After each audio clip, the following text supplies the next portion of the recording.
Hojik makha chathajariba asina Jagoi gi matangni moirang chawba nongthomba hangatlakle ningthauda aibu loiba laining thau khabi silu tambiba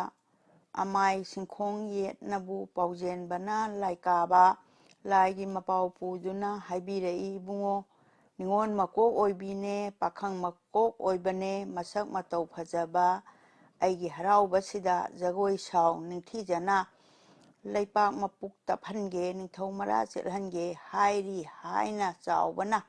nahoi angamba praja pumbana di nongthomba kari haina khanari aigi budi lairida mapui ya thangsi tare takpire nongthombada nanai aikhoi khwaigi di mapui mangol oinaba phagadaba sumna khanjaduna lepna jai sana nongdam amatang tambinaba haiduna kumjarakle chawbana ipu nongthon adudi ningon makok kanano pakhang kana leibage masak matau ningthiba choploidaba leipaki hangbirakle ningthausu iningthaubu moirangda piklabasu sarengni chawrabasu sarengni ningthau nachin nanauna pokpa naja ibema ningon makok haibabu thokanida nura mana taloi tuthi tamdriba tengna yunga dariba hairuraga pakhangda haisi kadai haidasi kadai nanai aibo masak matau su phajaba hairuraga karida akaibabu lakaba asi masu tuk kijaida hangatlai chawbana kari wano ipuo naranai sunatana takpirakle chawbana inau ibungo pambom adongi sukaidana nanai nongyai angangna thokadara sumna khanajaido nanai khoi asibu sana chorona sum tawjo haiba amatang hangatlai wafamsi yamna luna khandana yamna phare ningthida sibu nang aidadi hekta loithokpadi phatedo inauda mukta hairu takpi khare ningthauna chawba tanna laktuna manau ibungo nayambung sanaya thang takpiri najaibe mathadoiga nanai leiroi makoka Jagoi sahansi haina nanai chawba lakchari hangatlare chawbana jubarajna ipu chawba nangi nawase nungaite do tabada taloi natta taloi sa mathang natta yetta thang karam Jagoi sagani yaningdare jingkhuba chawba khangde madu nanai ai sana yathang oibagi machaibe makadadi apokpana kanbagi hairu haibagi adu hangatcharabadani haire chawba jubraj adubu ipu nongthomba nacha nama khambabu sahaningbadudagi nabuk thokna sinbara hayu adu oirabasu haina hangi chawbabu chawbana sawi karino nanai chawba aitabu khaba gumna mipukwai phatabara tahanba khanbiganu ne ibungo sumna oige haibado sana pungning ni chawba ithau leijade haire chawba chawthui mapu sana chorondo yause haina anido changna khare hangatle mapu moirang ningthauna kari wano inauton kege moirang kanagi lanai nattene ibungo leipak mara tapnaba ningthau punsinanaba hairubagi haibani napu nongthonba sina sinbawa mabuk thoksu nattabani masidi singu laina phawbani kari dos leibagene sahan sida ibungo sakta suda leipaki mairong oiba thabada tonde khuman nahase khalu inausu takpi khare ya khare sanaya thang mamhansing hairu mama mapansu takpi khare chawba aina hujikpu mahoi nahoi khuding khu leipak taduna mahoi haunabi tawba ngasi natre tawraroi supchillage ngasidi khalladuna changkhare ibemasinggi mamangda chawba makhutlonare ibemasingbu sanaya thang majaibe mathadoibu kuman macha nongyaiga tare Jagoi sababu Jagoi poloi senaba tawibana phagadra maharani sanaya thang takpidaba karamba adusu nanai chawbada takpigani ibemasing hangatchagare chawbana mama ibemasingna ipu chawba marudi majaibe mathoibini aikhoigidi aikhoini ipuna amukta isada mana yaraktrabadi gati leitre aikhoidi haibirakle chawbada changkhre chawba thoibida majaibe ma hanana wasi tare khangame chawba lakpa ubada tayum senu itaroi Urabara Saubase, Ure, Mazaibema, Jagoi Sabadi Tare, and a Ningwa Tungani, Paghe Yabadi, Jumde, Yaningdana Yageko, Sintok, Sinchondok Lagedo, Duda Saba Tamale, Aduna Pazaroidrane, Aduna Mazaibema, Senumanai Nupiga, Tana Kare Thoibido, Zawalakpa Thoibina Usinade, Kangsinade, Zawba Mazaibema Bu Haima Ipu Karino, Uirura Male, Aidi Kangi Thoibi Hangi, Jagoi Tambani Haina, Kaya Tenkre Ipune, Ngasi Ahing, Aidi Mitsit, Tumsit Padre, Tumning Bana Ipu, Hajay Thoibi Zawbada. Wararini Sudi, Yang Eda Jagoido, Mahusanaga Haibane, Adudai Muksutam Sale, Pajarani, Bema, Asi Jagoya Sidi, Napali Morning Toren, Napai Bungoga Anina, Kuman Masakam Baga, Ningon Makok, Oibagi, Pakang Leroy, Makoka Jagoi Sani, Tapido, Namai Bema, Kwai Angamba Punamaksu, Harauna Renga Sidi, Jagoi Sabatarene. Saray Hongnaba Tobiro, Hirakledo Saubana, Tobina Hema Ipu, Id. Itom Sajani, Saminabangam Jaroi, Ngaubarane, Ipubo, Tobi Wadutabada, Napan Chanaya Tangni, Haida Yada Haibani, Kege Morang Saurido, Morang Kulak Aside, Yamna Lady Ningonga, Laima Sija Lakama, Amataga Sahaloi, Tara Parengling Hange, Kuman Mana Nongyaida, Manga, Yet no Oida Sahanjage Pareda, Yadrabadika Doni, Salemazai Bema. Hairaduna Zawado, Tadoi Mabu Uduna Satkre, Kashutaoide, Tobinu Sati Kare, Senutana Ratana, Panasadum Pirare, Ibe Magimaya Tang Zawaka, Tungure, Kange Senu Ipuna, Takini, Dum Sankare, Mamhantara, Mangaga, Mama Mapal, Aduga, Poloi, Sese, Haiduna, and Katlure Tobido, Mine, Amjaroi, Ilep Lepte Machindi, Irena Dum Hogatli, Chingi, Maya Ningdadi, Purit Chusum Lissili,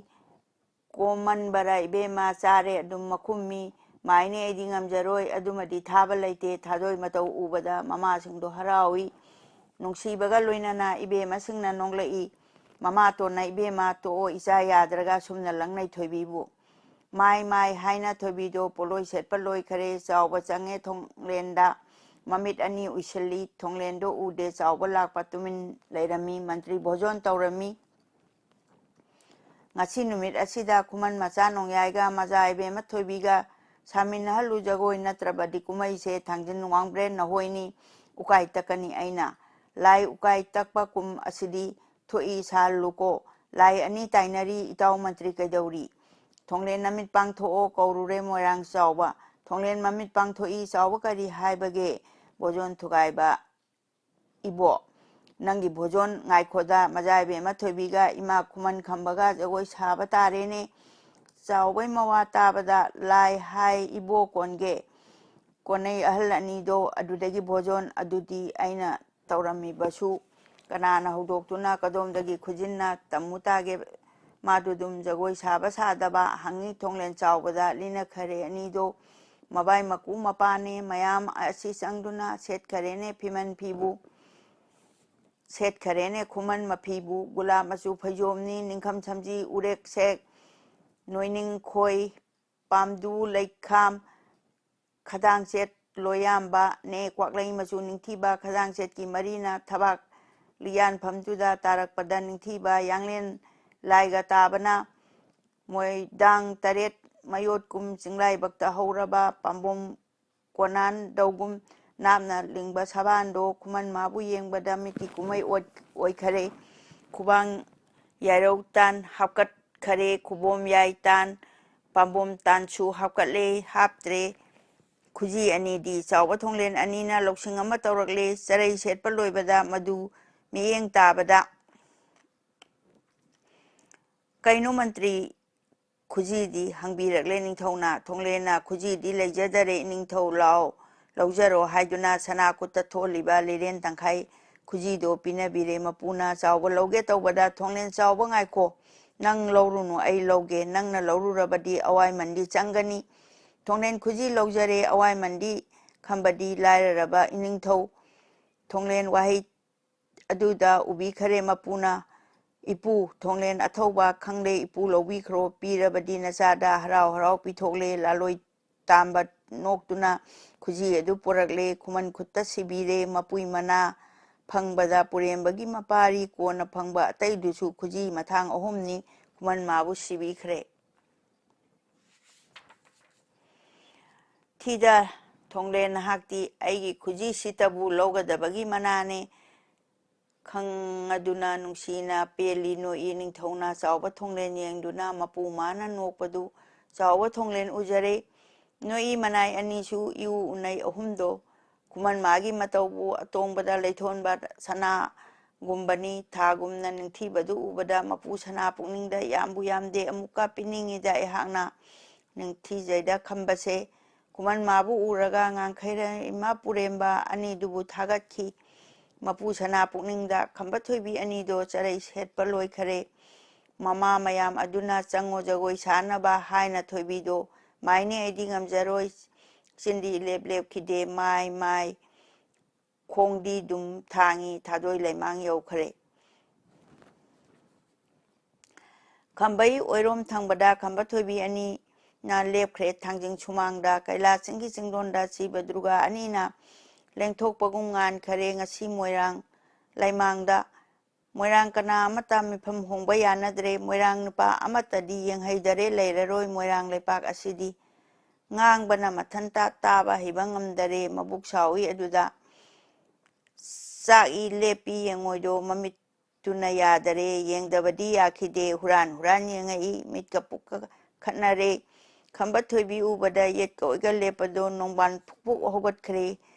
ngang baga sakpaga nongban mato ubada phaminaba thangnaba ningon lakpa karino angom nongban selungba yenengdraga thopi khro sapet angangla mifam hongba yadraba moirang lepak asigi lai anigi masakpu kamba namit papino yeningdraba asibu thina haire nongbanbu khana khare aniduna leblakpa murti adu ubada laloi tamba thoba thonglen mantri laurakle aina ngasi hoi launi khumja pharoi khumbiyu khumjabagi lamandi aina ningba kaibagi thangna maram hangani chongthorakle thonglenba nungsibagi kaya ama yengningbagi kaya ama kibadagi su amani pukning mayon chongbagi makhal asina chongthoknare miyamdo pungsel jantrak sengbatkhre adugi makhol aduna ising lai makhai hore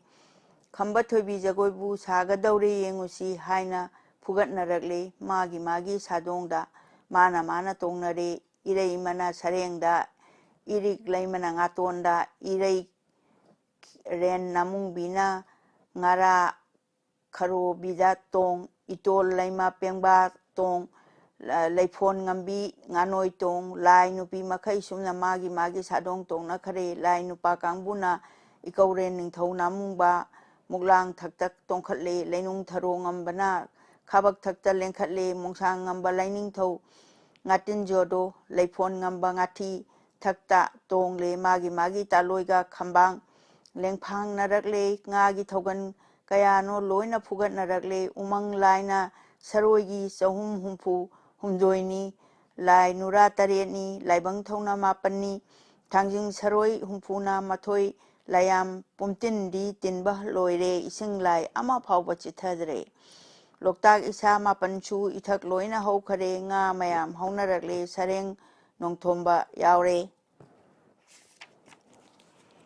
ngarin dolai pabasu ngaprum pumnan lengthokle ngamu govinda thokle nganap pitra khanbasu ngakijong nanba khanba pengba katawan lakle ngakhali leiching puren chu khabak menjar horakle ngahau pujari yaure ngayam pumba karakle pungyei sengol duna thangjing laifam yaunaba mayam asisa lei ngatum bengun khonglei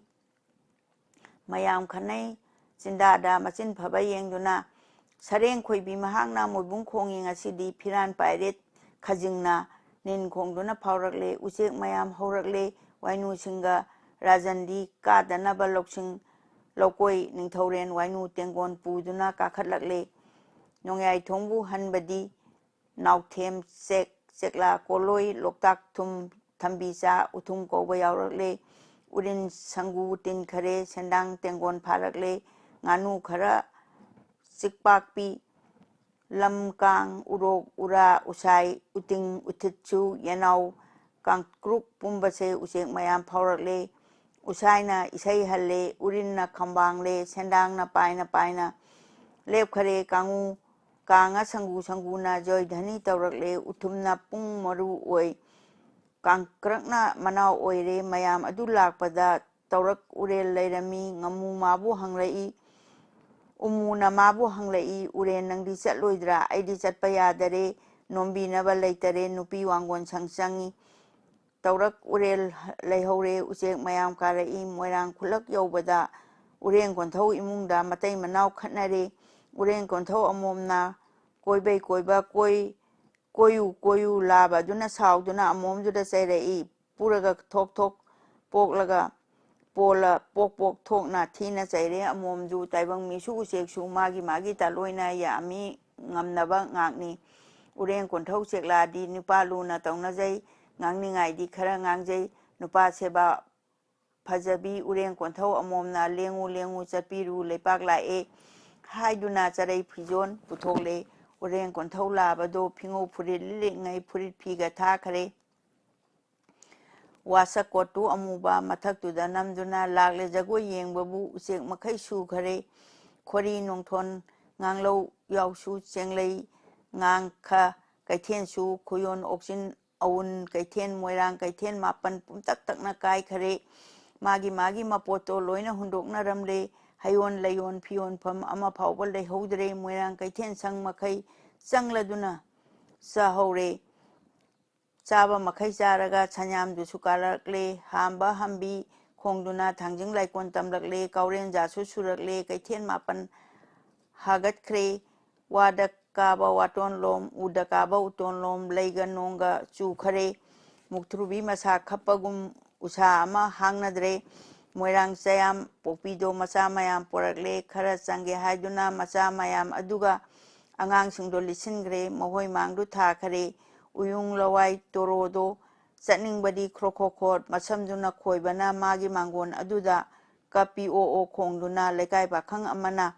masu prapa phaurai jagoi yenge haiduna chakcha tokpa matungda ngahak sangge tawbangai tungtho ure pakhangdo thengkhre masu ngasidi uyung lawai asida sakti laka oibini toro mana kapado ure pakhang aduna toro karino nangna kapibadi bema hangudana tadabu lepa kumai tawbase imanaba pumba chatnai loina khokotpa ipi irik ikonsu wate kari amata isamsi na tadabu haipet kita tingadi chachagadawbu chatredo nasan aidi onthokpani nipado ibung hidak takpige okhang makhai tingani pumting makti haingamde pakhang mawa tabada toro khorang aduna tadai bungo kaidoge takpiyuba ehapo haipetabu tingladi isa senanai oige phare dudi bema urok sambal mahine suhidaga yanaro kanga taira konbada napselu takpirame toroda toro pana lalai haibadu dabu yengjare napsinnare samado haipetinge subado lumang samdu naple haraujare torodo mapi maron chetuna chenkhalakle torona tinungai hayingne naran sainagi romgine uyung lawai kumphamda hing mayam khare hing mayam aduna toro lakpa duda yaure thangjing laikonda toro phampham thirakle kege muktram haibado chauga chaw sang khwaidagi tungda lepana ningdon makhai hengatli muktram kablak aduda kakhalure torona muktram madi khangdari muktram lengban paiduna yengle lepak tinbado migi kablak aduda nokpa khebaga fajareda toro pumlang lang khare toro mata amani haying mayam aduga kablak nika khankhide hanna yengi muktramna kanano hing inbi chaire toro muktramda ibungu muktram sauganu aina pana tapcharake toro pana taptuna lale ille muktramda bhalo toro tongu hai pana toina tabla u kumsida nate toro pong khudingi egi kablak se nangi khaklamge muktram toro yanare toro mabuk leitare pana chakhom ichau lawa khongbaga machindagi panagi makup chongbane muktram mamai adusu yausanggum nangang khre Moktra maron ama pana sakhom sairakpane pana mahi makupna pungang oina ngang khare ani duna yengbada kumai ama oi khare ngasi thangjing laimangi kumai yenge haiduna laigi makhal kayana nongdon khuda nei jagoi sadri ngaida thonglen hoibu laurakle pungjau na sembung pungi jata sukhare pungjau sembung pungi jata sukhare Kangsi Katan Mandila Basi Binatin Khare Jantra Pumba Yerakle Sigi Khonjel Aduna Sarga Patal Yau Khare Prithi Lepak Laimana Leng Le Kaida Kaida Arapada Anakpada Sing Tangjing Singjaugi Singdon Awangba Luktarakle Kulak Irakta Hoba Uri Ura Punamak Magi Magi Matonda Tangjing Irei Lairomda Ngamna Iluk Luksin Nakre Hawaii Popi Kochingi Nungsitu Susilakle Torbung Longgi Tungare Koktagi Suyorokle Kumujamba Masingjin Lady Chamba Makagi Malang Basu Humakle Nungsit Mayam Tillare Samji Kaina Silakle Pathagiba Nungsitna Loktak Kongsai Tenkare Loktak Itak Tugaire Kaire Kongon Irena Malang Mana Yeibana Sing Manba Sai Temja Nemthare Loina Pumam Sadu Nayat Kaikare Malem Tampak Laimayon Porom Kaite Namthare Khamba Thoibi Anina Laina Jagoi Sarakpa Horakpada Saubana Ani Sigi Marakta Chingle Lai Amatang Laimakada Yon Babu Thogani Sidagi Henjinganu Hairei Tonglen Tanna Muthatli Saubana Tolete Hai Jagoi Asi Ubada Babu Pumbangaunare Moirang Tonglen Athoba Tangi Jagoi Sarakle Tonglen Hoi Bulaurakle Hoi Hoi Hoi Ha ha ha Horille haya ai he asibu thoina harauba leibarane se sayan sida sayan sagatlo khamba pari bungo sagatlo Horille haya horille sibu thoina harauba leibane se sayan sida saya sagatlo khamba pari bungo sagatlo Korong nung tiladuda numitha thoa misak punna thokle nganare apam nungsi awaba akiba sunungai ba hangoi tujung ikai ba akan ba sonba sristri praloi anigi jagoi suna sa khare Khamba Thoibi anina laigi jagoi sa khare migi jagoi horai mi lai anina bhabok mapu mulle jagoi asina siba durga anina ngauna jagoi sabani thangjing laigi sumangda ure ngasi moirangda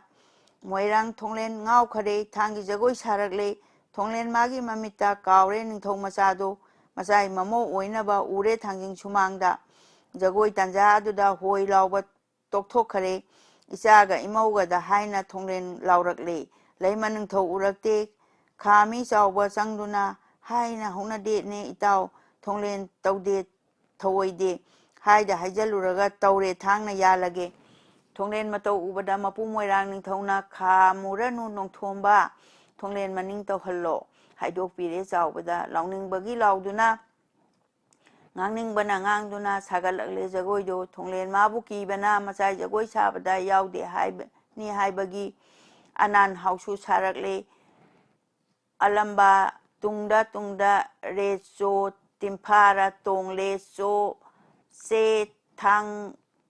Pana Yuno Daso Sosorna Nale Bame Sagle Say Sigu Jagoi Adusana Ba Nampo Hausu Song Tole Jagoi Lena Sarakle Siga Dille Kadille Korpon Landum Tandum Pai Ma Eba Chungba O E Haina Isai Saglakle Korbung Haugi Makaina K.A. Sambong Lay Sambong Gaina Dang Angi De Anga Masunate Dengi Denga Tana A Yengle Natinjo Kaila Isai Asi Saktuna Sare Magi Jagoido Lamgang Haugi Makaina Toi Leima Wakolo Wailang Sembi Nungsi Nungi Kapora Hainan Punga Senga Chanaba Jagoi Sana Sarakle Suru Makai Tinduna Nasam Lage Mudille Kongka Lule Pamangpi U.E. Napanna Kaka Tala U.E. Sakhare Jagoi Lena Sakhare Kabui Leisabi Tara Pakang Tara Chongthorakle Jagoi Sare Sakle I Danai Pui Bui A Dang Ai Pat teng bo legal haina thangjing thogan tawrakle hanubi hanuba makhaina mangla thabai isai manglo dai kakhoulan oi yangdai kakhoulang tanyong lang yongle pa chatur yongle la thangka yuno da so son sonanalai aba me sakle asisu makhoina mita pibuta makhai kabo makhai songthokle nupi kabo singduna ibung khoi mangi khoi tajenga thongjau lalingai lehaugin naya theli aigi sam ta khare khutak khitak khunbiro nupa kangbuduna khumlai nangi ame lei nangi apa lei ai pio ni pio asini thangjing chothe wai phajenga laisabina khumai mongi rethek tin lapabya moinu tenganton kachoinu mongbar mohe tete tonoya sohe pakhangna mukhumai akaso piaume hotengeng tembong sa khare ngasi kauba korauda thangjing laigi sumangda loktak laija horakle kege moirang phamnaba mayamgi khangpok koina sabana oire loktak khongbanbu praja koina phambana yamba charai machuna selak charak paduna chekya kondon oirakle thadoi nakta mama sing mama ibe mana leblakpa ising taba thamna oi manai senu kobina chumthang pandong oi khare kuman mana khenjong oi majai be mathoibina khenjong thaki thambal oi jagoi sibu sa khare moirang nongban kongyanba angau panba mapari kalak chawba dharani jagoi adu ubada kalak poidi nungai boy angau badi oi khare